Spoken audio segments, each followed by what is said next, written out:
Et voici votre émission Il est écrit.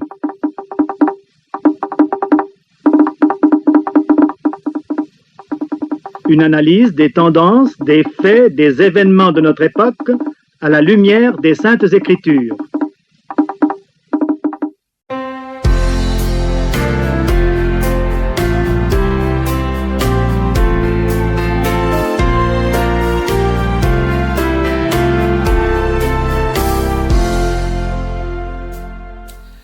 Fidèles auditeurs et vous tous qui nous écoutez pour la première fois, bonjour et merci de répondre présent pour Il est écrit, votre magazine d'édification spirituelle que l'Église adventiste du 7e jour vous propose chaque samedi matin dès 7h.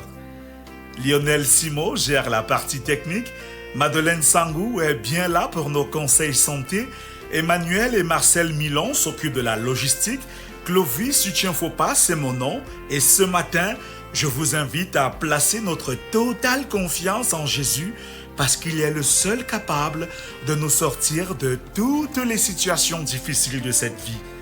Mes chers amis, où que vous soyez maintenant, installez-vous confortablement alors que nous méditons sur les paroles de cette chanson intitulée « Réjouissons-nous toujours dans le Seigneur ».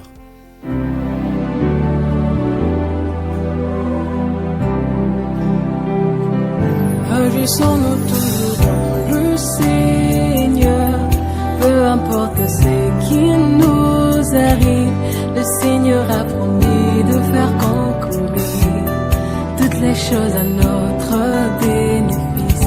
Réjouissons-nous toujours dans le Seigneur, peu importe ce qui nous arrive, le Seigneur a promis de faire concourir toutes les choses à notre bénéfice.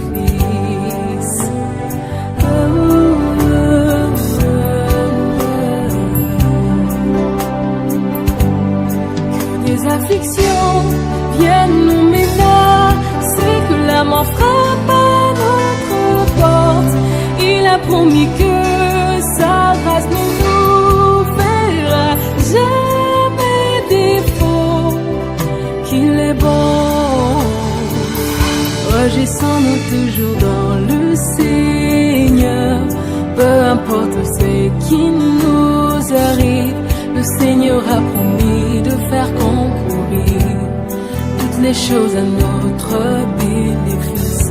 Réjouissons-nous toujours dans le Seigneur, peu importe ce qui nous arrive, le Seigneur a promis de faire concourir toutes les choses à notre bénéfice.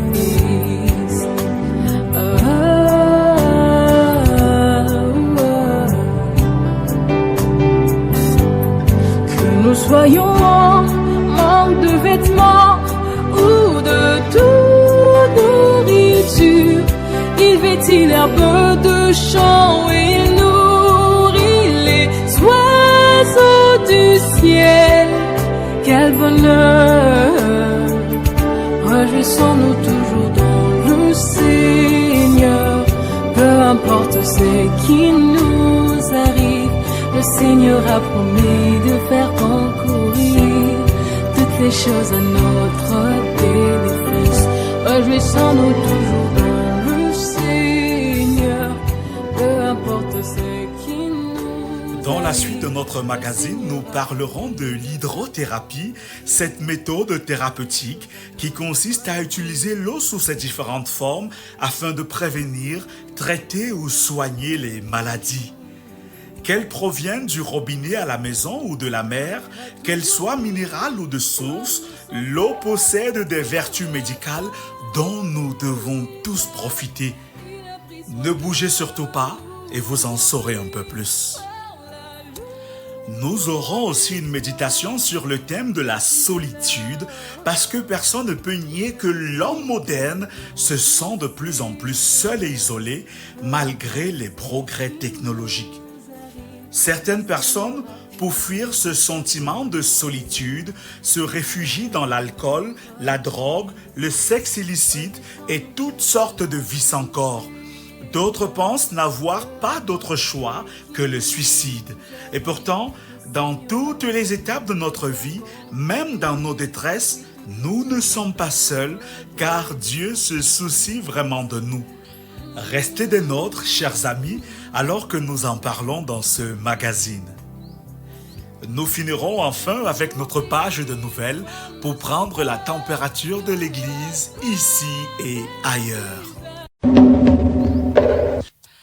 À vous qui nous rejoignez seulement maintenant, vous êtes sur la 93.5 FM et c'est la CRTV, station régionale de l'Ouest, et vous écoutez Il est écrit, un programme destiné à votre bien-être complet. Surtout, restez des nôtres.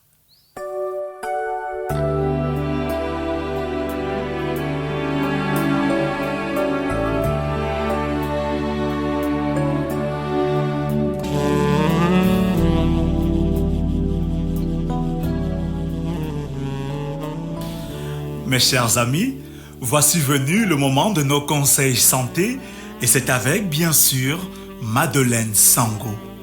Bonjour, ma chère amie. Bonjour, mon cher Clovis, et mes salutations toutes spéciales à nos nombreux auditeurs ce matin. Aujourd'hui, vous poursuivez la série que nous avons entamée il y a quelques semaines déjà sur l'eau et particulièrement ce matin, vous voulez nous parler de l'hydrothérapie. C'est bien cela?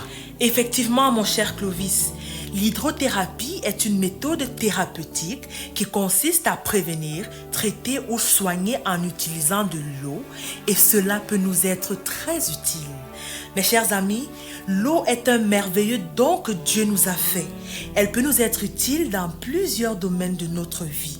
Elle a des propriétés nutritionnelles, mais elle peut aussi nous servir de médicament car elle peut aider à soigner plusieurs maladies.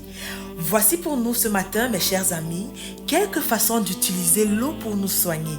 Ces conseils nous viennent du journal santé Medicite. 1. Une douche froide.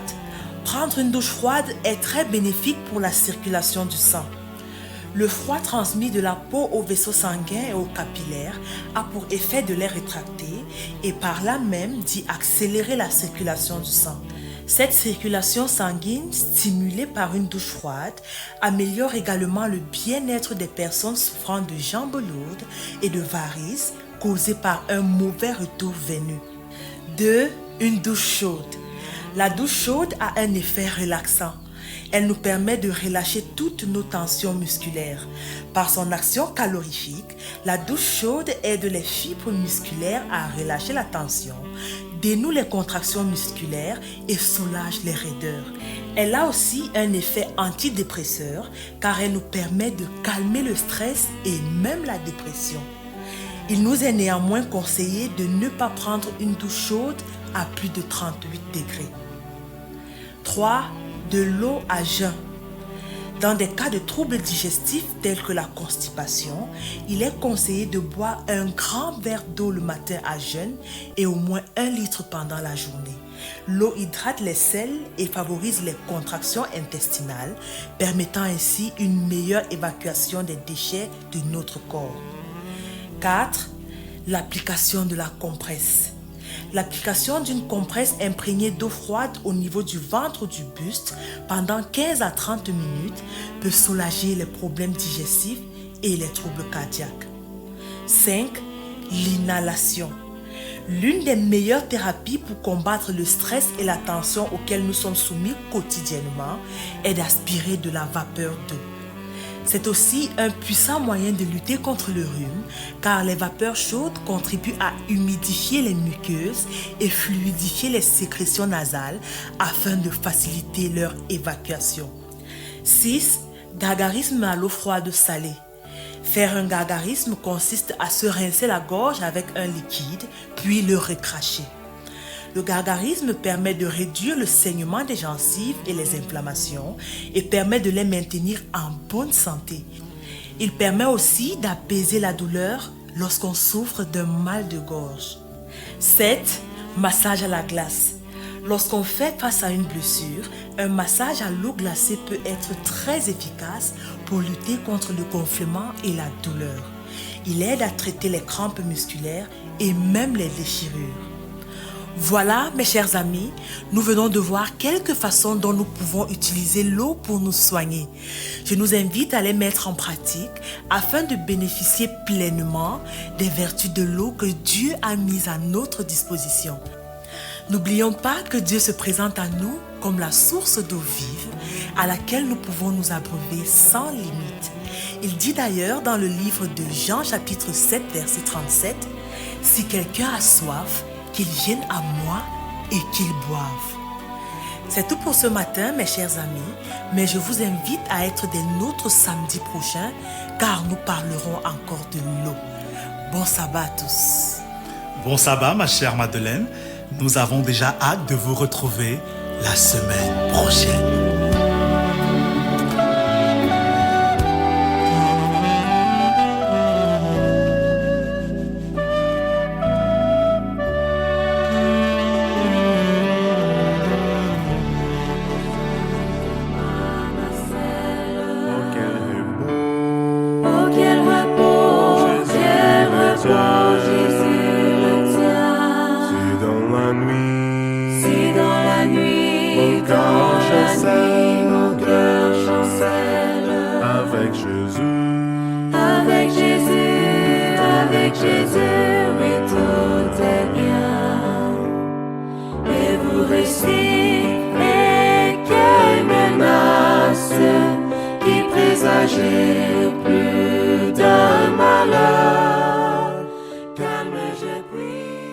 Madame, Monsieur, dans nos souffrances et nos difficultés, nous ne sommes pas abandonnés parce que Dieu se soucie de nous et il se tient à nos côtés.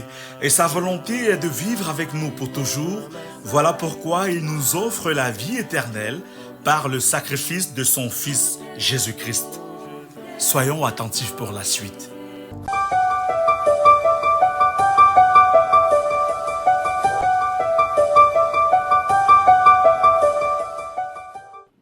Vous n'êtes pas seuls. Mesdames, Messieurs, chers amis auditeurs, un des paradoxes de notre monde actuel est que plus la population du monde s'accroît de manière exponentielle, plus l'homme se sent seul comme dans un vaste océan de ce monde. Ce qui fait que de partout, un cri de désespoir sort des poitrines rongé par un profond sentiment de solitude. Salomon écrit à ce sujet: « Malheur à celui qui est seul et qui tombe sans avoir un second pour le relever. » Lisons-nous dans Ecclésiaste chapitre 4, le verset 10. Suite au découragement, que de suicides ont été commis par des êtres qui se croyaient abandonnés sans que personne ne les comprenne. Le roi David, à un certain moment de sa vie, éprouva le découragement le plus profond. On lui doit les lignes suivantes. « Mes gémissements sont tels que mes os sont attachés à ma chair. Je ressemble au pélican du désert. Je suis comme le châtillon des ruines. Je n'ai plus de sommeil et je suis comme l'oiseau solitaire sur un toit. » Psaume chapitre 102, versets 6 à 8. Nombreux sont ceux qui tentent d'échapper à la solitude par quelque aventure. Certains avalent des médicaments, d'autres se droguent ou rejoignent les gangsters des rues. Que dire des alcooliques et de ceux qui pratiquent les jeux, les courses ou la loterie? Aller aux places de jeux et de loterie. Que dire de la prostitution et de la course à l'argent? Tout ce monde semble faire la chasse aux bulles fragiles qui éclatent en laissant derrière elles le vide le plus grand et la détresse la plus profonde. La vie ne serait-elle que cela? N'y aurait-il donc personne qui s'intéresse à l'homme? Cela n'est pas possible. Jésus dit: « Voici, je suis avec toi. Je te garderai partout où tu iras. Je ne t'abandonnerai pas. » Nous lisons dans Genèse chapitre 28, verset 15. Cette affirmation est merveilleuse. Ce que Dieu déclara à Jacob il y a bien longtemps, il nous le redit aujourd'hui. Soyez certains que vous n'êtes jamais seuls. À tout moment, Dieu se retrouve à vos côtés. Nul n'est besoin de vous prendre un rendez-vous avec lui parce qu'il est absent quelque part en train de se pencher sur un problème de l'univers. Il est toujours présent, au contraire, prêt à nous porter secours. Souvenons-nous et ayez toujours cela à la pensée. Dieu est si éloigné de nous. Comment peut-on faire confiance à un Dieu invisible comme quelques-uns le pensent? Non, mes amis, posons maintenant une autre question. Comment peut-on vraiment connaître Dieu? La Bible répond en ces termes. Attache-toi donc à Dieu et tu auras la paix. Tu jouiras ainsi du bonheur. Job chapitre 22, verset 23. Pour le connaître, nous devons nous approcher de lui. C'est seulement ainsi que l'on trouve la paix du cœur et la sérénité de l'esprit. Mais comment être certain de sa présence, me demanderez-vous? Quelles preuves pouvons-nous avoir de son existence? Le prophète Ésaïe nous parle en ces termes. Levez vos yeux en haut et regardez. Qui a créé ces choses? Qui les fait marcher en ordre? Il les appelle toutes par leur nom, par son grand pouvoir et par sa force puissante. Il n'en est pas une qui fasse défaut. Lisons-nous dans Ésaïe, chapitre 40, verset 26. Au cours du Moyen-Âge, on voyait d'un mauvais œil ceux qui scrutaient l'espace. L'Église officielle craignait que la découverte de certains faits n'ébranle la foi en des théories traditionnelles. Cela n'empêcha pas l'homme d'inventer sans cesse des instruments pour scruter le ciel étoilé, et la foi en Dieu n'a fait que croître. La Bible nous dit que les cieux racontent la gloire de Dieu et l'étendue manifeste l'œuvre de ses mains. Le jour en instruit un autre et la nuit en donne connaissance à une autre nuit. Ce n'est pas un langage, ce ne sont pas des paroles dont le son ne soit point entendu. Psaume chapitre 19, versets 2 à 4. Il n'y a pas d'obstacle de langage au message diffusé dans l'univers pour confirmer la présence de Dieu. Avant l'invention du télescope, l'homme ne pouvait dénombrer que les étoiles visibles à l'œil nu et il en avait compté 5119. Cependant, depuis des siècles, la Bible affirmait, en parlant des étoiles, qu'on ne peut compter l'armée des cieux. Jérémie chapitre 33, verset 22. À l'heure actuelle, alors que nous braquons nos immenses télescopes vers le ciel, nous découvrons qu'un grand nombre de ces luminaires ne sont pas des étoiles, mais des galaxies composées de millions de soleils. Et autour de chacune de ces galaxies d'innombrables soleils circulent, un nombre impressionnant de planètes autour de chacune. Si nous comparons nos galaxies à une soucoupe, la Voie lactée n'en est que le bord.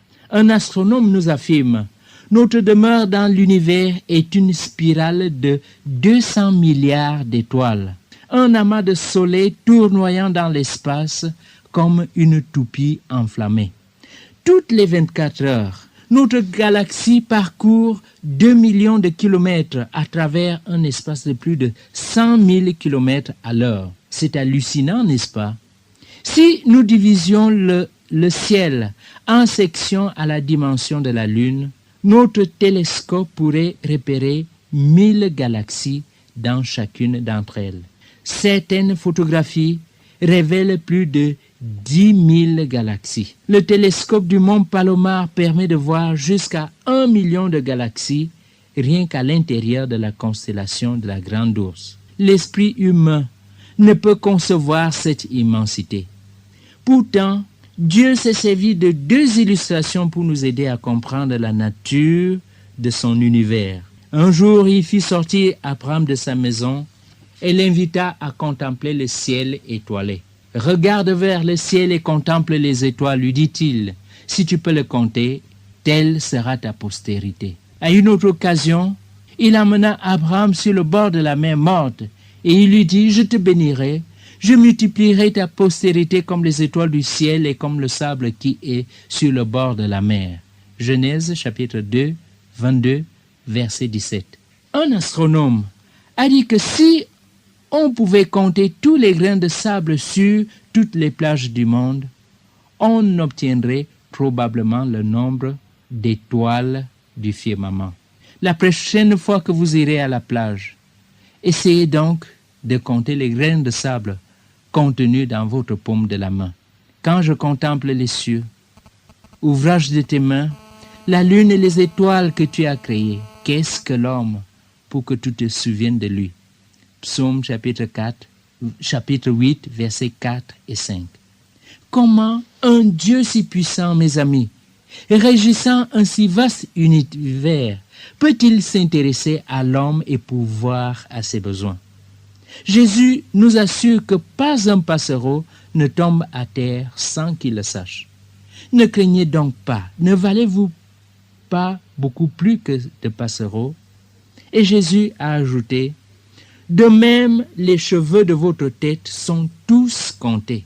Lisons-nous dans Matthieu chapitre 10, verset 30. Quel Dieu que le nôtre! Si nous trouvons impressionnant le nombre des soleils et des galaxies, que dire alors de l'immensité de l'univers dans lequel nous vivons? L'homme a déjà parcouru d'immenses distances dans l'espace. Des astronomes ont marché sur la Lune.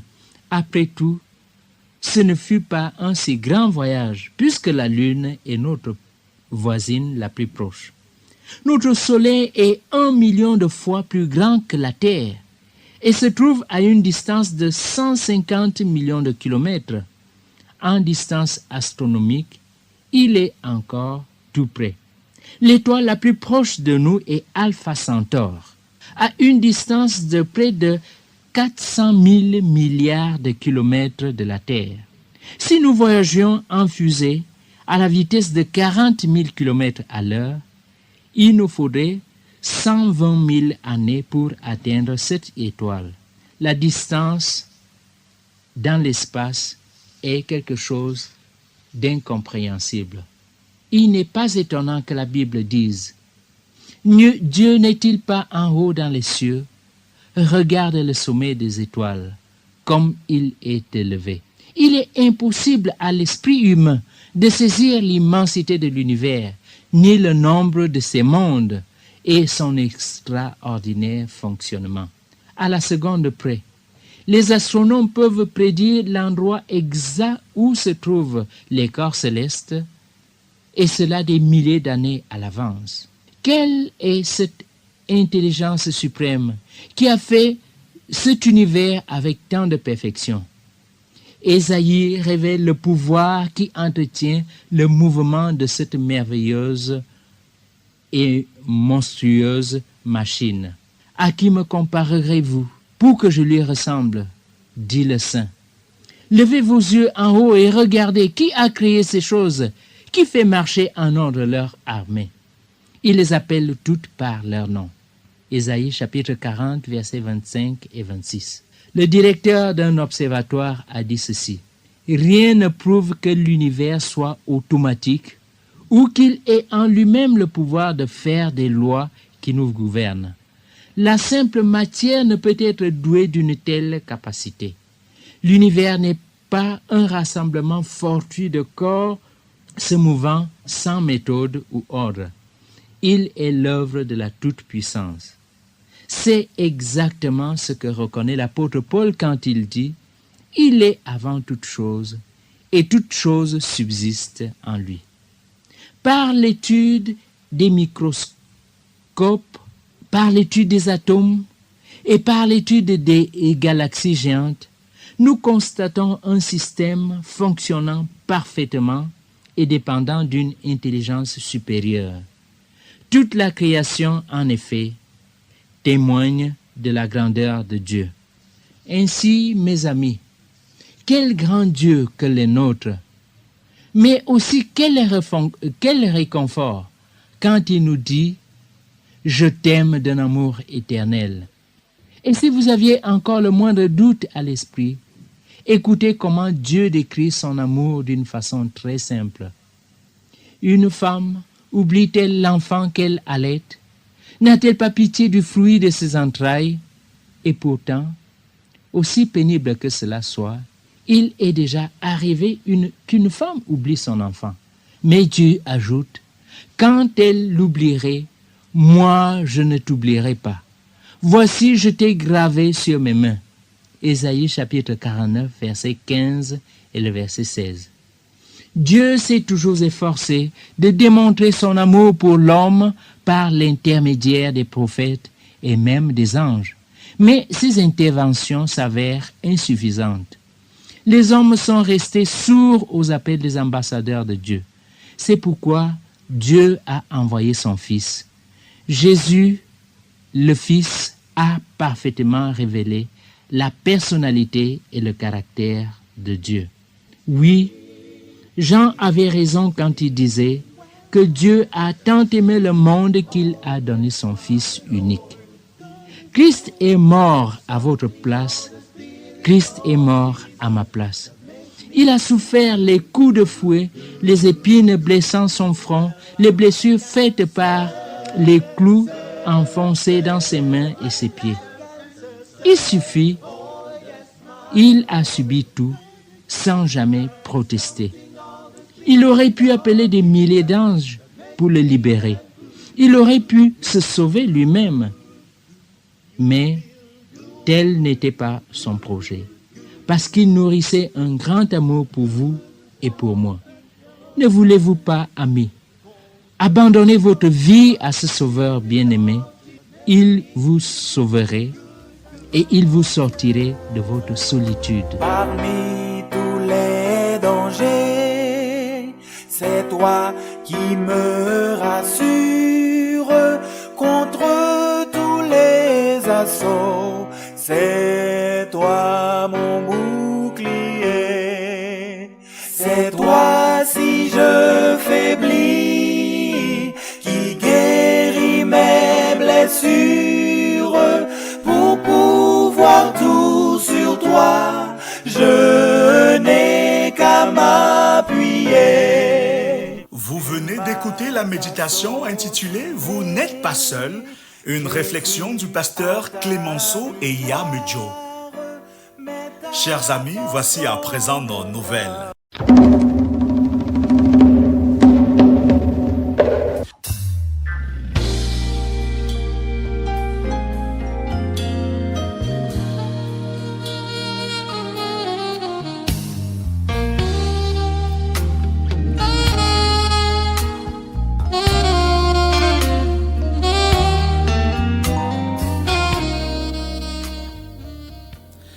Dans le cadre du réveil et de la réforme, chaque jour, nous lisons un chapitre de la Bible et cette semaine, dès demain dimanche, nous lirons dans le livre d'1 Corinthiens du chapitre 5 au chapitre 11. L'autre lecture de la semaine se fera dans le livre Jésus-Christ au chapitre 80. Chaque jour, à 7h le matin ou 7h le soir, nous allons prier pour être remplis de la puissance que communique le Saint-Esprit. Nous allons prier aussi pour tous les malades dans nos familles. Dans la Fédération des Adventistes de l'Ouest Cameroun, signalons que depuis le 27 novembre dernier et tout au long du mois de décembre, les églises vont vibrer au rythme des assemblées annuelles, lesquelles sont un grand moment de réjouissance dans les communautés adventistes. Ces assemblées de fin d'année permettent au peuple de dire merci à son Dieu pour chaque bénédiction reçue tout au long de l'année, ceci à travers des louanges et des offrandes spéciales. Elles permettent aussi de prier de façon particulière pour présenter à Dieu la nouvelle année. Au cours de ces moments spéciaux de fraternité, le peuple de Dieu fait aussi le bilan des activités de l'année qui s'achève, sans oublier les enseignements qui sont dispensés sur des grands thèmes de la Bible et des programmes d'assistance aux nécessiteux. Et justement, cette année, le thème général de ces assemblées annuelles est « Appelés à être fidèles, les commandements de Dieu et la foi de Jésus ». Et pour être complet sur le sujet ce matin, notons que dans la région du littoral, c'est aujourd'hui que se clôturent les assemblées annuelles du côté de Douala, à Newbel, à PK14, à Bonabéry, mais aussi dans la Sanaga maritime, à Bilalang ou encore à Ngambé. Dans la région de l'Ouest, les programmes des assemblées annuelles connaîtront aussi le clap de fin cet après-midi du côté de Tchan, de Bafoussam, à Bamena ou encore à Bafan. Alors, si vous vous trouvez en ce moment dans l'une de ces localités, n'hésitez pas à vous joindre à vos amis les adventistes pour profiter de ces moments spéciaux de réjouissance dans le Seigneur. Dans le domaine de l'éducation, signalons que le collège adventiste bilingue de Lokpom à Douala a reçu la semaine dernière la visite d'une invitée d'honneur en la personne de Madame Léa Monique Bango et Bois, la déléguée départementale des enseignements secondaires pour le Vouri. Cette visite s'inscrivait dans le cadre du suivi et de l'évaluation des établissements scolaires dans le département du Vouri. Au cours de la séance de travail qu'elle a eue avec le personnel administratif et les enseignants, Madame la déléguée a tenu à féliciter le collège adventiste bilingue de Douala-Lokpom pour le travail abattu au quotidien et les bons résultats obtenus.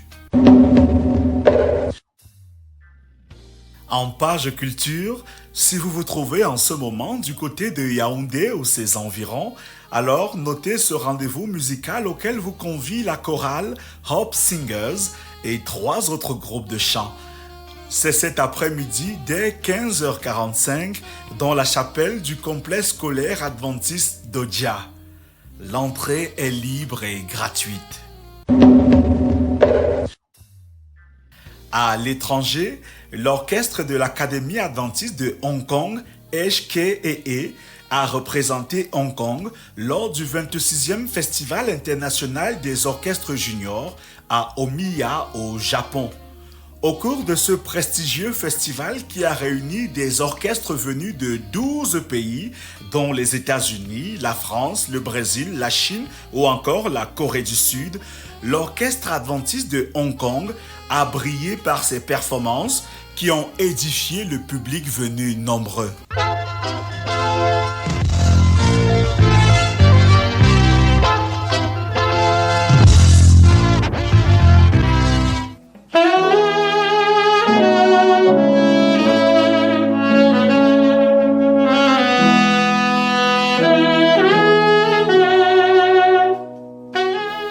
Chers amis, notre programme s'achève maintenant, mais si vous rencontrez des difficultés et avez besoin de prières ou de conseils, ou si vous voulez étudier les grands thèmes de la Bible, nos pasteurs sont à votre disposition.